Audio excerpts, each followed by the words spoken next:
Guys, ito pala guys, may binili ako sa TikTok na ito guys, yung pang-ipit dito sa mga may init na dapat makukunin natin sa gaya nito, yung oven. Ayan guys, di ba? Mahirap kunin to pag mainit. Ngayon, ito lang siya guys, oh. Uy, ang galing, di ba guys? Oh. Ayan.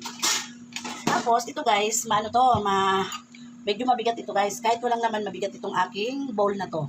Try natin guys. Ito guys na bowl na to, mabigat siya kahit walang laman. Ngayon, tatry natin guys kung kaya nitong ating pansibit.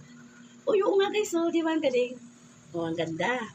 Kaya lang guys, ang order ko, kulay maroon. Ang inano sa akin ganito kulay, pero okay lang. Kaya lang yun ang order ko. Kaya nito guys, itong paksiw na nasa plasticware, ito siya. Ayan. Ito guys ayan. Ayan, oh, madami naman to guys, oh.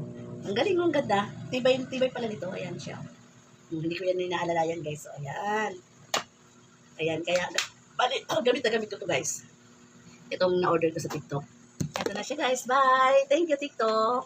So, order ko na. Patawag dito guys. Pang-clip sa mga niluluto natin may init na bagay sa kusina. Bye! Thank you. God bless po.